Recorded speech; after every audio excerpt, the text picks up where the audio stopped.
नमस्कार दोस्तों, कैसे हैं आप।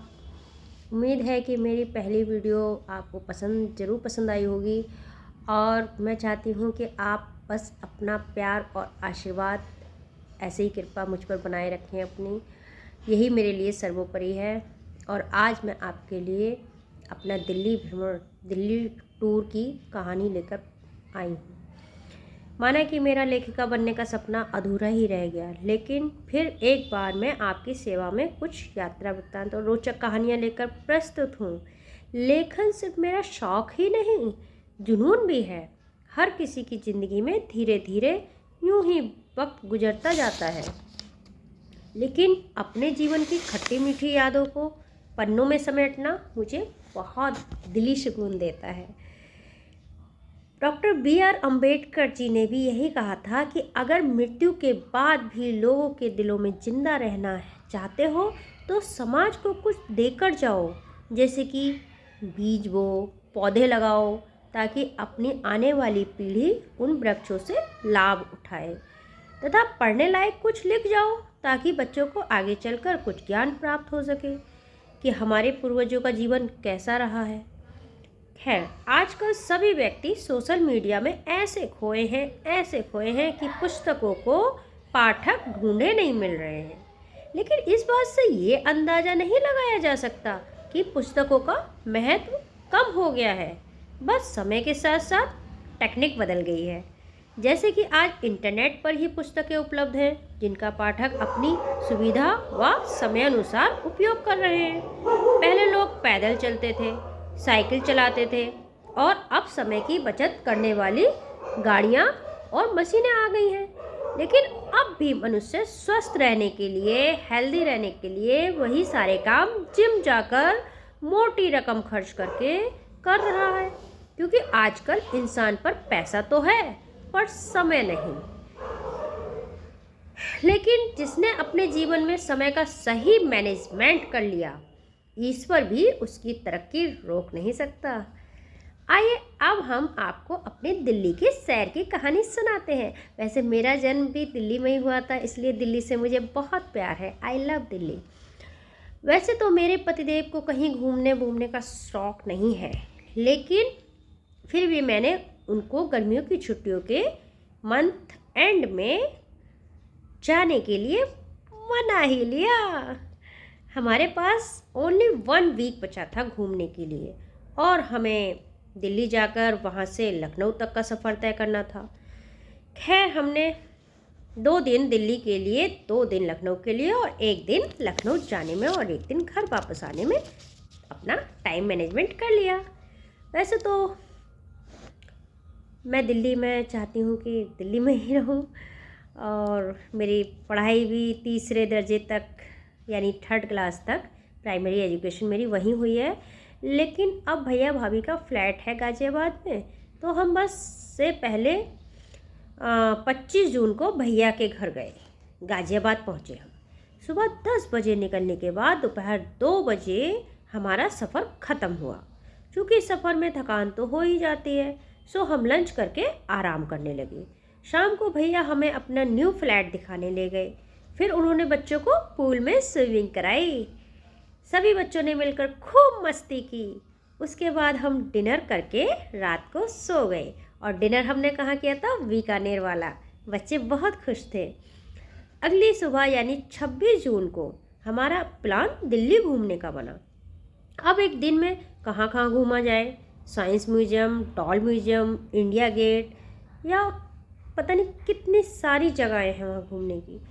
आखिरकार दिल्ली का बंगला साहिब गुरुद्वारा और अक्षरधाम मंदिर फाइनल हो गया। पहले हम गुरुद्वारा गए, रास्ते में हमने इंडिया गेट भी देख लिया चलते चलते, और राष्ट्रपति भवन भी। वैसे तो मैंने चारों धर्मों के पवित्र स्थलों के दर्शन किए हैं। हमारे घर में यही संस्कार दिए गए थे कि सबका मालिक एक है, ईश्वर एक है, बस उसे अलग अलग नामों से पुकारा जाता है, और हम उससे छुपाकर कोई काम नहीं कर सकते, क्योंकि वो हर जगह है। God is one and God is everywhere. मुझे खुशी है कि एक बार फिर मुझे गुरुद्वारे जाने मिला। इतना सुंदर और भव्य गुरुद्वारा मैंने पहले कभी नहीं देखा था। अंदर से सारा गोल्डन, लाइक गोल्डन टेम्पल। कहते हैं कि ये गुरुद्वारा अमृतसर के स्वर्ण मंदिर की ही छवि है। अंदर घुसने से पहले हमने वहाँ बहती हुई जलधारा में अपने पैर धोए। जून की तपती दोपहरी में उस बहते हुए शीतल जल ने हमारे पैरों को छुआ तो पूरे शरीर में ठंडक का अद्भुत एहसास हुआ। आगे जाकर हमें एक बड़े से टोकरे से एक रुमाल उठाने का निर्देश मिला, जिसे हम सभी ने अपने अपने सिर पर बांध लिया। फिर हमने वहाँ दर्शन किए और जब मंदिर से बाहर निकले तो वहाँ एक बहुत ही सुंदर सरोवर था, जिसका जल हमने हाथों में लेकर मस्तक और नेत्रों से लगाकर पी लिया।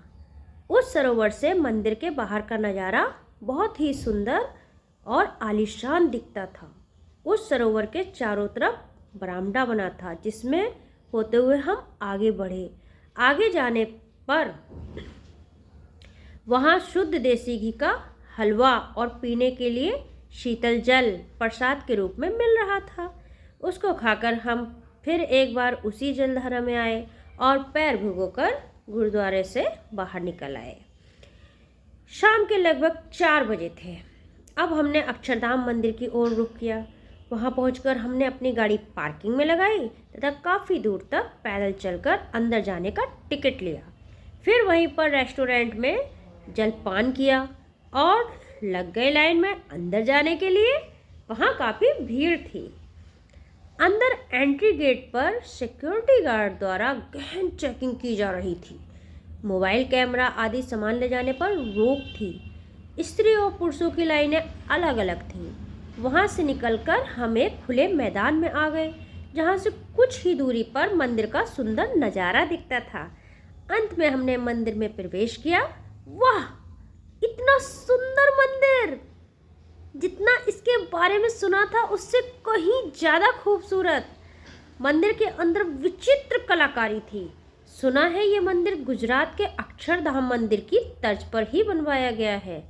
मंदिर की रौनक देखते ही बनती थी। जब दर्शन करके बाहर आए तो सफ़ेद हाथियों का झुंड ऐसे लग रहा था जैसे ये कोई मूर्ति ना हो बल्कि असली में खड़े हैं। वहाँ एक और हमने जो अपने चप्पल जमा करे थे वो वापस लिए और पहुँच गए पार्क विद रेस्टोरेंट।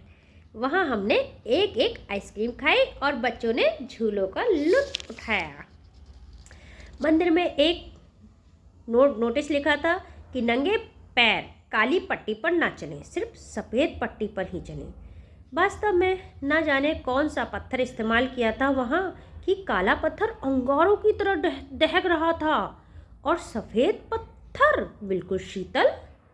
फिर हम म्यूजिकल फाउंटेन देखने के लिए चल पड़े। वहाँ हमारा 8 बजे का शो था। हम सबसे आगे की तरफ बैठे ताकि सामने का नज़ारा बिल्कुल साफ दिखे। बीच में एक बहुत बड़ा तालाब था। उसके चारों तरफ वृत्ताकार यानी राउंड शेप में सीढ़ियाँ बनी थीं। उन पर इतनी भीड़ थी कि कहीं कहा नहीं जा सकता। हजारों की तादाद में लोग वहाँ इकट्ठे हुए थे। हम 15 मिनट पहले ही पहुँच गए थे और वो 15 मिनट का इंतज़ार हमें काटे नहीं कट रहा था। हम इतने एक्साइटेड थे कि आखिर यहाँ होगा क्या।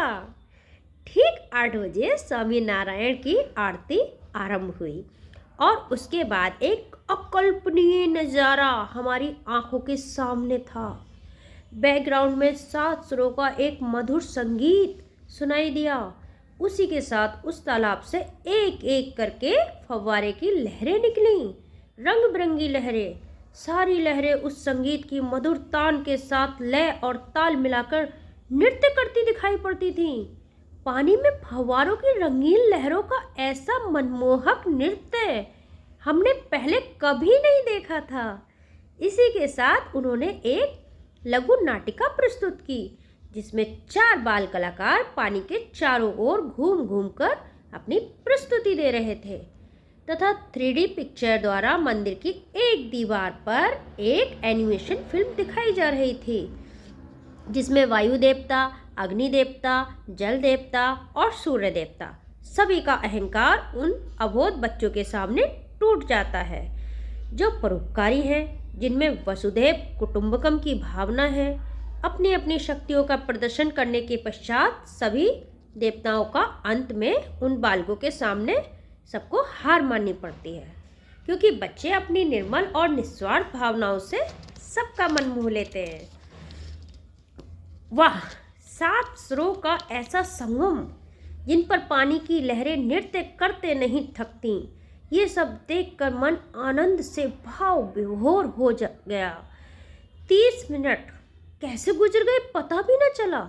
शो समाप्त होते ही हम वहाँ से चल पड़े। फिर मंदिर के परिसर में ही एक रेस्टोरेंट में रुककर हमने शाम का डिनर किया और लगभग 1 घंटे बाद हमने अपने घर का रुख किया। घर आते ही हमने सबसे पहले स्नान किया, थकान हो रही थी। फिर सबने एक साथ मिलकर मलिहाबादी आमों का आनंद लिया, जो कि हम अपने घर से लेकर आए थे।